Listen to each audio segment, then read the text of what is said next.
Nama lengkap saya Denny Kuswara atau yang biasa dipanggil Denny, bekerja di Badan Kepegawaian Daerah Provinsi DKI Jakarta sebagai analis perencanaan program dan anggaran pada Sekretariat Badan Kepegawaian Daerah Provinsi DKI Jakarta.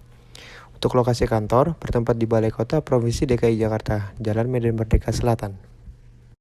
Nama lengkap saya Firman Anggara atau akrab dipanggil Anggara, bekerja di PT Rerekan Indonesia sebagai Career Advisor, di mana headquarters-nya berada di Jepang dan mempunyai beberapa kantor representatif di beberapa negara Asia, salah satunya di Indonesia yang berkantor di Jakarta Selatan.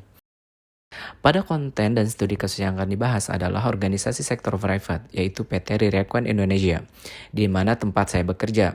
Karena organisasi ini mempraktikkan dan mengkampanyekan apa yang namanya inovasi.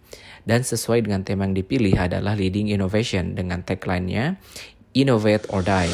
Artinya adalah perusahaan tetap melakukan inovasi, maka perusahaan akan terus berkembang dan bertahan.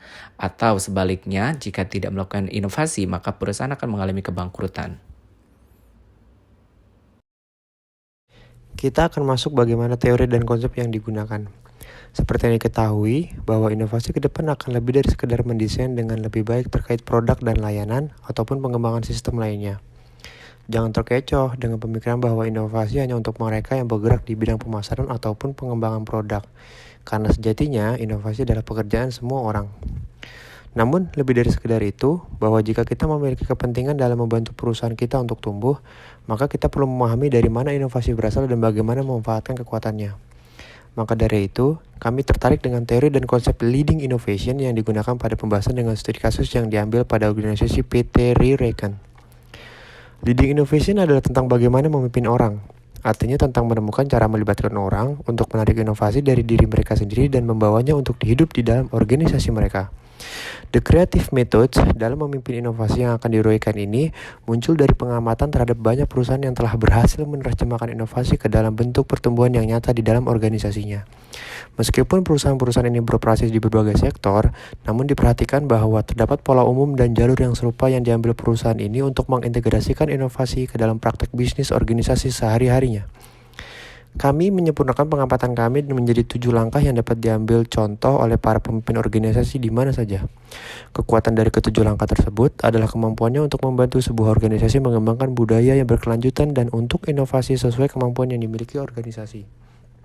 Nah, sekarang kita masuk kepada 7 steps leading innovation. Yang pertama adalah sintesis. Sintesis adalah tentang menilai dan mendiagnosis tujuan, praktik, budaya organisasi, kompetensi, dan orangnya.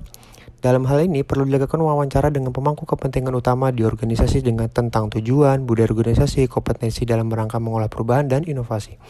Hal itu dilakukan sebagai fase mengumpulkan informasi dan mensintesis penilaian untuk mengidentifikasi tema. Kemudian yang kedua adalah berbicara tentang step strategi. Hal ini bertujuan untuk menciptakan visi untuk masa depan dan peta proses bisnis jalan yang mengarah kepada visi organisasi tersebut. Terdapat adanya proses pemilihan individu yang beragam dan berwawasan luas untuk bergabung dengan tim sebagai peserta dalam proses thinking. Hal ini meliputi untuk berpikir kreatif seputar inovasi, mengidentifikasi pesaing, pelanggan, kompetensi dalam hal kapabilitas strategis dan kekuatan pendorong yang saat ini menciptakan peluang dan menghadirkan ancaman ataupun dampak bagi organisasi di masa depan. Kemudian yang ketiga adalah berbicara mengenai step sosialisasi. Artinya membangun visi bersama untuk review, revisi, dan distribusi serta membangun nilai-nilai dan pola pikir bersama dalam tim kepemimpinan.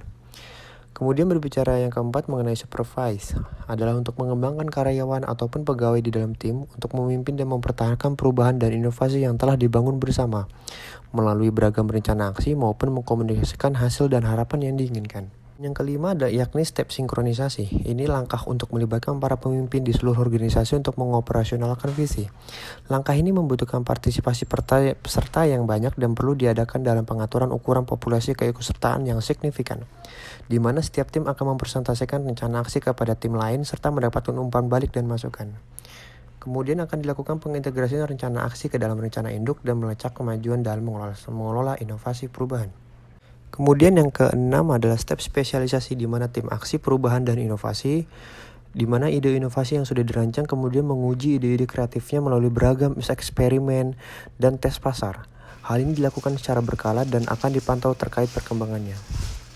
Kemudian yang terakhir adalah step systemize, yakni meninjau dan merevisi proyek menyesuaikan praktik organisasi dan proses ini terjadi learning organization, yakni organisasi yang terus belajar untuk mengidentifikasi bagaimana mengintegrasikan poin-poin peningkatan potensial ke dalam proses-proses organisasional dan membantu proses dalam melacak kemajuan proses inovasi. Dalam step ini juga menerjemahkan apa yang berhasil dan apa yang tidak di dalam organisasi. Sistemisasi inovasi benar-benar tentang perbaikan terus-menerus dan membuat inovasi dan kreativitas yang berkelanjutan dari organisasi. Nah, memimpin inovasi adalah proses yang berkelanjutan. Sebuah organisasi akan selalu kembali dan menyesuaikan kreativitasnya dengan menggunakan kreatif method dari 7 step yang tadi telah dijelaskan. Kemudian setelah dilakukan identifikasi terhadap 7 langkah-langkah tadi, kami mengamati cara kerjanya dalam beberapa pengaturan yang berbeda. Dari pengamatan tersebut disadari bahwa inovasi adalah sesuatu yang sangat fleksibel dan dapat diterapkan dalam berbagai situasi. Misalnya, langkah-langkah yang telah diterapkan tersebut digunakan untuk berbagai situasi seperti mengidentifikasi pemimpin yang memiliki inovasi tinggi, kemudian memunculkan ide untuk meluncurkan proyek yang baru, kemudian mendelegasikan praktek kerja terbaik untuk inovasi ke dalam proses bisnis organisasi yang ada, dan mengubah budaya kerja serta kompetensi organisasi. Kemudian terdapat ruang lingkup inovasi dari 7 step yang sebelumnya telah dijelaskan, yakni meliputi kepemimpinan, perencanaan strategis, budaya organisasi, proses manajemen kinerja, proses inkubasi inovasi, manajemen dan proses sumber daya manusia. Buku ini memberikan pendekatan holistik yang unik untuk menciptakan inovasi di semua tingkat organisasi. Hal ini berfokus pada mengintegrasikan praktik bisnis secara sistematis dan menghubungkannya dengan proporsi nilai yang dihasilkan. Inovasi terdepan bukanlah sesuatu yang Anda lakukan di luar rutinitas tugas Anda. Sebagai pemimpin inovasi, kita harus melampaui batas kita seperti teknologi yang muncul, batasan-batasan organisasi, yang paling penting adalah kebebasan dalam diri kita. Memimpin inovasi membutuhkan pemimpin yang tangguh yang pada gilirannya berkembang organisasi yang tangguh pula. Mereka menunjukkan kepemilikan untuk inovasi dalam segala hal dari rutinitas kegiatan dan memanfaatkan peluang melalui perilaku diri mereka sendiri. Mereka melihat inovasi sebagai bagian dari pekerjaan mereka. Mereka tidak takut untuk bergerak cepat dengan meluncurkan proyek yang mempercepat siklus kegagalan sehingga mereka dapat dengan cepat mempelajari apa yang berhasil dan apa yang tidak. Mereka mendorong orang lain untuk memberdayakan diri mereka sendiri dan membagikan apa yang telah mereka pelajari dari proyek-proyek ini. Pada akhirnya, efektivitas kita sebagai pemimpin akan ditentukan oleh kemampuan kita untuk membuat diri kita sendiri, organisasi kita, dan komunitas kita menjadi lebih baik dan baru. Kreasikan diri Anda untuk kreativitas tim Anda dan untuk kreasikan ke organisasi Anda. PT Raritan Indonesia berdiri di Indonesia pada tanggal 8 Oktober 2013 dengan managing direkturnya adalah Bapak Surento Wijaya berasal dari Indonesia dan Kenichi Fujiki berasal dari Jepang. Berkantor di Jakarta Selatan dengan headquarters berada di Jepang. Misi dari PT Raritan Indonesia adalah Resolve the Society Problem Through Human and Technology, yang artinya adalah memecahkan masalah sosial yang terjadi di Indonesia melalui penggunaan teknologi dan pemanfaatan sumber daya manusia. Visinya di tahun 2030 ingin menjadi nomor 1 industri player di Indonesia, lalu di tahun 2025 yang artinya 3 tahun ke depan dari sekarang, berambisi untuk menciptakan platform dalam bidang human resource dan information technology dengan mencapai nilai penjualan hingga 50 miliar dan terdaftar di Bursa Efek Indonesia. Ada 5 value atau nilai yang dipegang teguh guna mencapai visi dan misi adalah: yang pertama adalah version up, di mana selalu terbaru dan kekinian setelah menanggapi perubahan dengan cepat. Yang kedua adalah professionalism, di mana seluruh karyawan dari PT Raritan Indonesia berkomitmen tinggi untuk memegang teguh profesionalism. Yang ketiga adalah value creation, yakni penciptaan nilai-nilai dan budaya positif perlu dibangun guna mendapat hasil yang positif dan berdampak positif bagi seluruh elemen masyarakat. Yang keempat adalah customer first, di mana setiap karyawan dari PT Raritan Indonesia berkomitmen untuk mempunyai jiwa the spirit to serve, yang artinya adalah pelayanan dan kepuasan pelanggan, hal yang harus diutamakan. Yang kelima adalah teamwork, yakni kerja secara tim diyakini dapat mencapai suatu tujuan dengan cepat dan hasil yang maksimum. PT Raritan Indonesia sendiri saat ini mempunyai 3 bisnis utama, yaitu HR Consultant atau Recruiting Services atau family disebut Headhunter, di mana perusahaan berada di tengah-tengah antara kandidat sebagai pencari kerja dan klien sebagai pemberi kerja. Artinya adalah Headhunter berbeda dengan perusahaan outsourcing. Pada berdirinya yakni pada tahun 2013 hanya berfokus pada layanan HR Consultant saja. Bidang bisnis yang kedua adalah Ultratech sebagai platform atau aplikasi pembayaran gaji di muka, dan ini adalah aplikasi pertama di Indonesia. Ini berdiri pada saat COVID-19 terjadi pada tahun 2020, di mana banyak perusahaan yang kesulitan untuk mengaji karyawannya. Maka PT Raritan Indonesia berinovasi untuk mengurangi dampak krisis tersebut, sehingga karyawan di beberapa perusahaan dapat mendapat gaji seperti biasa meskipun keadaan perusahaan sedang tidak baik. Inilah gagasan utama muncul berdirinya Ultratech sebagai platform yang berbasis teknologi dan kemanusiaan sebagaimana misi yang dikemanakan oleh PT Reukan Indonesia. Ini menunjukkan bahwa PT Reukan Indonesia melakukan sebuah leading innovation. Bidang bisnis yang ketiga adalah Charnot, yaitu platform media online yang berdiri pada bulan Juli 2020.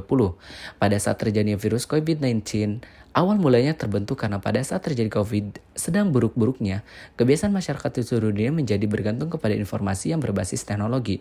Charnot hadir guna memenuhi kebutuhan masyarakat yang bertransformasi terhadap digitalisasi.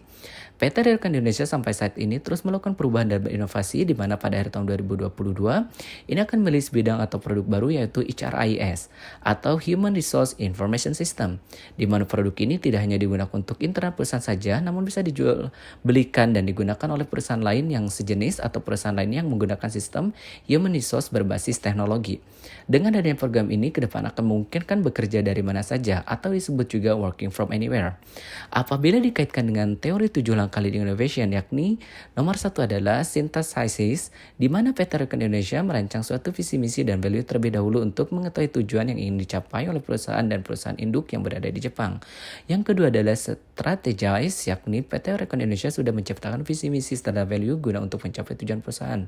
Yang ketiga adalah socialize, di mana PT Reukan Indonesia selalu menginformasikan dan mensosialisasikan visi dan misi value kepada seluruh karyawannya melalui regular meeting dan games. Yang keempat adalah supervise. Managing Director sebagai pemegang jabatan tertinggi di PT Reukan Indonesia selalu mengingatkan dan mengawasi akan pentingnya suatu perubahan karena berkaitan dengan keberlangsungan perusahaan atau yang disebut dengan develop facilitator solid and sustain change and innovation. Yang kelima adalah synchronize, yakni PT Reukan Indonesia membuat suasana atau budaya perusahaan seperti halnya sebuah keluarga yang bahu-membahu antara pemimpin dengan anggota tim untuk mewujudkan visi dan misi perusahaan. Yang keenam adalah specialize, di mana PT Reukan Indonesia mampu membuat bisnis di bidang lain yang berbasis manusia dan teknologi pada saat terjadinya COVID-19, yakni Ultratech, Charnot, dan HRIS. Yang ketujuh adalah systemize, di mana Managing Director melakukan evaluasi atau kinerja para anggotanya guna mengetahui seberapa berhasilnya perusahaan melakukan perubahan.